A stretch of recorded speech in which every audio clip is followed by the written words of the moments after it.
Hi. അപ്പോൾ ഞാനും ചിന്നും വീട്ടിലെത്തിയിട്ട് പിന്നെ വീട്ടിലെത്തിയെന്ന് പറഞ്ഞാൽ ഏട്ടൻ്റെ വീട്ടിലേക്കായിരുന്നു കേട്ടോ വന്നത് നേരെ. പിന്നെ ചോറൊന്നും ഉണ്ടാക്കിയിട്ടുണ്ടായിരുന്നില്ലല്ലോ. അപ്പോൾ ചേച്ചി വിളിച്ചിട്ടുണ്ടായിരുന്നു. അപ്പോൾ ഞങ്ങൾ നേരെ ഇങ്ങോട്ടാണ് വന്നത്. അപ്പോൾ ഇവിടുന്ന് ചോറൊക്കെ കൊണ്ടിട്ട് പോകാമെന്ന് വിചാരിച്ചിട്ടാണ് വന്നിരുന്നത്. അപ്പോൾ പെട്ടെന്നായിരുന്നു അനിയേട്ടൻ വൈക്കത്തൂർ വളാഞ്ചേരി അടുത്ത് വൈക്കത്തൂർ ഉത്സവം നടക്കുന്നുണ്ട്, അപ്പോൾ നമുക്ക് അങ്ങോട്ട് പോകാമെന്ന് പറഞ്ഞിട്ട് നിന്നു കേട്ടോ. അപ്പോൾ ഞാൻ ചേച്ചിയോടും പറഞ്ഞു നമുക്കിന്ന് എല്ലാവരും കൂടി ഒന്ന് പോവുക അങ്ങനെ പറഞ്ഞിട്ട് ഞങ്ങൾ ചോറുണ്ടിട്ടാട്ടോ പോയത്. ചോറുണ്ട് ഒരു 9 മണി ആവാറായിട്ടുണ്ടാവും. അപ്പോഴാണ് ഞങ്ങൾ പോയത്. അപ്പോൾ ഹരിക്കുട്ടൻ വന്നിട്ടുണ്ടായിരുന്നില്ലല്ലോ. അപ്പോൾ ഞാനും ചിന്നും അനിയട്ടനും അങ്ങനെ ഞങ്ങൾ പെട്ടെന്ന് പോയിട്ടോ. ഏട്ടനും ചേച്ചിയൊക്കെ ഉണ്ടായിരുന്നു. അപ്പോൾ ഞങ്ങളെല്ലാവരും കൂടിയും പോവുകയാണ്. അപ്പോൾ യാത്രയിലാണ്. അപ്പോൾ യാത്രേൻ്റെ ഇടയിൽ ഓരോ ഭാഗങ്ങളും ഞങ്ങളിങ്ങനെ വീഡിയോ എടുത്തിട്ടാട്ടോ പോയത്. ഓരോ നമ്മളങ്ങനെ പോക്ക് തുടങ്ങിയപ്പോൾ തന്നെ നമ്മളെ ചിന്നു പറഞ്ഞു നമ്മളെ പോണ വഴിയൊക്കെ നമുക്കൊന്ന് കാണിക്കാം, നമ്മൾ പോണ മെയിൻ ആയിട്ടുള്ള സ്ഥലങ്ങളൊക്കെ അങ്ങനെ കാണിച്ചിട്ട് നമുക്കങ്ങനെ പോവാം പതുക്കെ എന്ന് പറഞ്ഞിട്ട് അങ്ങനെ പോയത് കേട്ടോ. അങ്ങനെ ഞങ്ങൾ കയറിയിട്ടുണ്ടായിരുന്നു. അപ്പോൾ ഞങ്ങൾ തുടങ്ങിയിട്ടേ ഉള്ളൂ. ഏട്ടനും ചേച്ചിയും കുറച്ച് മുൻപിൽ പോയി. അപ്പോൾ ഞങ്ങൾ പോക്ക് തുടങ്ങിയിട്ടുണ്ടായിരുന്നുള്ളൂ കേട്ടോ. അങ്ങനെ ഞങ്ങൾ യാത്രയിലാണ്. അങ്ങനെ വെങ്ങാടൊക്കെ എത്തിയതിന് ശേഷമാണ് ഞങ്ങൾ ചിന്നു പറഞ്ഞ് വീഡിയോ എടുക്കാൻ പറഞ്ഞപ്പോൾ അങ്ങനെ ഞാൻ വീഡിയോ എടുത്തത് കേട്ടോ. അങ്ങനെ ഞങ്ങളവിടെ ഓരോ സ്ഥലങ്ങളും അങ്ങനെ കാണിച്ചിട്ട് അങ്ങനെ പോകാമെന്ന് പറഞ്ഞു. ചിന്നു ഓരോ സ്ഥലങ്ങളെത്തുമ്പോൾ അമ്മ അതിവിടെ വീഡിയോ എടുക്കണം ഇതൊക്കെ കാണിക്കുന്നു പറഞ്ഞു. അങ്ങനെയൊക്കെ ഓരോ ഭാഗങ്ങളായിട്ട് എടുത്തുകൊണ്ട് അങ്ങനെ പോവാം കേട്ടോ.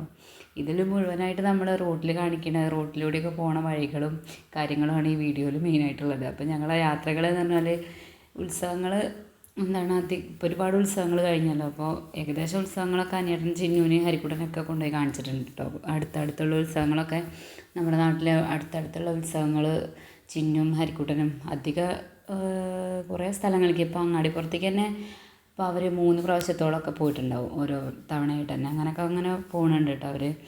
അപ്പോൾ എല്ലാ ഉത്സവങ്ങളും ഇപ്പോൾ അനിയേട്ടൻ പറഞ്ഞ ഇപ്രാവശ്യമെങ്കിലും കുറച്ച് ഉത്സവങ്ങളെങ്കിലും കാണണം. അപ്പോൾ ഇവർക്ക് ഈ വെടിക്കെട്ടൊക്കെ കാണാൻ പോകാനും നല്ല ഇഷ്ടമുള്ള ആൾക്കാരാണ്. പക്ഷേ ഇത്തവണ അങ്ങനെ കാവശ്ശേരിയൊക്കെ പോകണമെന്ന് വിചാരിച്ചാൽ അതൊന്നും നടന്നിട്ടില്ല കേട്ടോ. അപ്പോൾ അതിന് പകരമായിട്ട് ഇങ്ങനെ ഈ ചെറിയ ചെറിയ ചെറിയ ഉത്സവങ്ങൾ ഇപ്പോൾ ഇത് പറയുമ്പോൾ അങ്ങനെ കാളവേല അങ്ങനത്തെ ഒന്നുമുള്ള ഉത്സവമല്ല. എന്നൊക്കെ നമ്മുടെ നാട്ടിലുണ്ടായിരുന്നല്ലോ, ഉണ്ടായിരുന്നു മൂർക്കനാട് പൂരം അങ്ങനെ അതൊക്കെ കാളവേലയൊക്കെ ഉള്ള. അതേപോലെ പറമ്പത്തുകാവ് അവിടെയൊക്കെ ഭയങ്കരമായിട്ട് കാളവേല നടക്കുന്ന ഉത്സവങ്ങളാണല്ലോ. അപ്പോൾ അവിടെയൊക്കെ ഞങ്ങൾ പോയി. പക്ഷേ വെടിക്കെട്ടുള്ളതെന്ന് പറഞ്ഞാൽ കൂടുതലും നമ്മളെ ഈ ഭാഗത്തേക്കല്ല, പാലക്കാട് ഭാഗത്തേക്കായിട്ടാണല്ലോ. കാവശ്ശേരി അതേപോലെ നെന്മാറ കാവശ്ശേരി പോകണമെന്ന് ആൾ ഒരുപാട് ആഗ്രഹിച്ചാട്ടോ. അത് നടന്നിട്ടുണ്ടായിരുന്നില്ല. അന്ന് എന്തോ സാഹചര്യം പറ്റാത്തൊരു സാഹചര്യം വന്നുകൊണ്ട് പോകാൻ പറ്റിയിട്ടുണ്ടായിരുന്നില്ല. അപ്പോൾ പോയില്ല. പക്ഷേ ഏട്ടൻ പോയിട്ടോ. അനിയേട്ടൻ്റെ ഏട്ടൻ പോയിട്ടുണ്ടായിരുന്നു. അപ്പം ഞങ്ങളിങ്ങനെ പിന്നെ എങ്ങോട്ടെങ്കിലുമൊക്കെ പോകാനാണെങ്കിൽ ചേച്ചിയും അതേപോലെ ഏട്ടനും ഒക്കെ നമ്മൾ ഒരുമിച്ച് പോവും. ചേച്ചി എല്ലാറ്റിനും ഇങ്ങനെ കൂടെ പോരാനും അതേപോലെ എല്ലായിടത്തേക്കും എന്നെ വിളിച്ച് കൊണ്ടുപോകാനും നല്ല ആളാട്ടോ. ഞാനില്ല എന്ന് പറഞ്ഞാലും ഈ പോരെന്ന് പറഞ്ഞിട്ട് കൊണ്ടുപോകണ ആളാണ്. അപ്പോൾ ചേച്ചി അപ്പോൾ അവർ പെട്രോൾ പമ്പിലേക്ക് പെട്രോൾ അടിക്കാൻ വേണ്ടി കയറിയതായിരുന്നു കേട്ടോ. അപ്പോൾ അവരെ ഞങ്ങളൊന്ന് വെയിറ്റ് ചെയ്ത് നിന്നു. എന്നിട്ട് അവർ വന്നതിന് ശേഷമാണ് പിന്നെ ഞങ്ങൾ പോയത് കേട്ടോ. അങ്ങനെ നമ്മൾ ഒരുപാട് വളാഞ്ചേരി അവിടെ ഉത്സവത്തിൻ്റെ സ്ഥലത്തേക്ക് എത്തിയിട്ടുണ്ട്. വളാഞ്ചേരി എത്തുന്നതിൻ്റെ മുൻപാണ് കേട്ടോ വൈക്കത്തൂർ. അപ്പോൾ നമ്മളവിടെ എത്തിയിട്ടുണ്ടായിരുന്നു.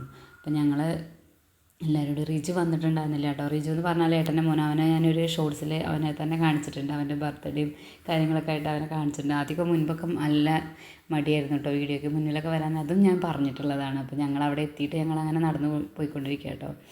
അപ്പോൾ ഉത്സവത്തിൻ്റെ അവിടെ ഇന്നലെ ഭക്തിഗാനമേള നടന്നുകൊണ്ടിരിക്കുകയായിരുന്നു. അപ്പോൾ ഞാനും ചിന്നും ഞങ്ങളെല്ലാവരും കൂടി അവിടെ ഇരുന്നു. ഭയങ്കര ചൂടാണല്ലോ, വീട്ടിൽ നല്ല ചൂടല്ലേ ഇപ്പോൾ. പക്ഷേ അവിടെ എത്തുമ്പോൾ അമ്പലത്തിൻ്റെ ഭാഗത്തേക്ക് എത്തുമ്പോൾ അങ്ങനത്തെ ഒരു ചൂട് അറിയണില്ല കേട്ടോ. നല്ലൊരു നല്ലൊരു അന്തരീക്ഷം അവിടെ. ഏകദേശം അവിടുത്തെ ചടങ്ങുകളൊക്കെ തീരാറായിട്ടുണ്ട്. രാത്രിയിലത്തെ ചടങ്ങുകളൊക്കെ തീരാറായിട്ടുണ്ട്. പിന്നെ ഒരുപാട് ആൾക്കാർക്ക് ഭക്ഷണം കഴിക്കാനുള്ള അവിടെ സൗകര്യങ്ങൾ ചെയ്തിട്ടുണ്ട് കേട്ടോ. അപ്പോൾ അതിൻ്റെ ഇടയിൽ അവിടെ ഒരു മേളം നടന്നുകൊണ്ടിരിക്കുകയാണ്. അവിടുത്തെ അവസാനത്തെ ചടങ്ങാണെന്ന് തോന്നുന്നു. അവസാനത്തേന്ന് പറഞ്ഞാൽ ഇന്നലത്തെ അവസാനത്തെ രാത്രിയിലുള്ള ചടങ്ങാണെന്ന് തോന്നുന്നു. അപ്പോൾ അവിടെ ഞങ്ങൾ ഭക്ഷണം കഴിക്കുന്ന പന്തലിലൂടെയാണ് നമ്മൾ പാടത്താണ് സ്റ്റേജൊക്കെ കെട്ടിയിട്ടുള്ളത്, അങ്ങോട്ട് പോകണം കേട്ടോ. അപ്പോൾ അവിടെ ഭക്തിഗാനമേള നടക്കുമായിരുന്നു. അപ്പോൾ ഞങ്ങൾ കുറച്ച് അധിക സമയം അവിടെ ഇരുന്നിട്ട് അതൊക്കെ കണ്ടിട്ടാണ് ഞങ്ങൾ തിരിച്ചു പോരാനുണ്ടായിരുന്നത്. അപ്പോൾ നല്ല രസമായിരുന്നു കേട്ടോ അവിടെ ഇരുന്ന് കാണാനും. നല്ല സൗണ്ടും നല്ലതായിട്ടായിരുന്നു അവിടെ. ഞങ്ങൾ കുറേ നേരമൊക്കെ നിന്ന് കണ്ടു. പിന്നീട് ഞങ്ങൾ ഇരുന്നും കണ്ടു.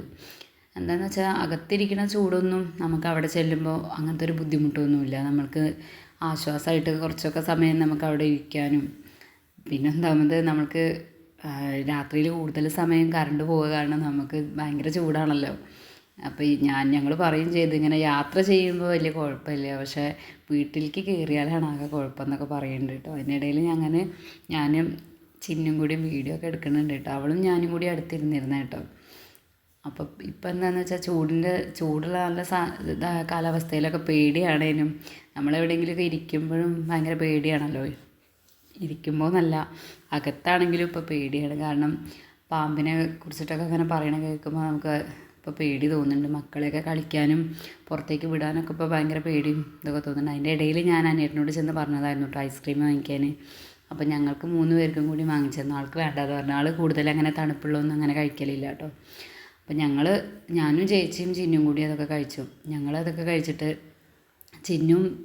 ഞാനും മാംഗോ ഐസ്ക്രീം ആയിരുന്നു കേട്ടോ. ചിന്നും ചേച്ചിയും ബട്ടർ സ്കോച്ചൊക്കെയാണ് വാങ്ങിച്ചിട്ടുള്ളത്. അപ്പോൾ അവർ രണ്ടുപേരും അതും ഞാനിതും കേട്ടോ കഴിച്ചത്. അപ്പോൾ ഏട്ടനും അധികം കഴിക്കലില്ല, അപ്പോൾ മധുരമല്ലാതെ കഴിക്കാറില്ല കേട്ടോ. അതുകൊണ്ടാണ് ഏട്ടനും കഴിക്കാത്തത്.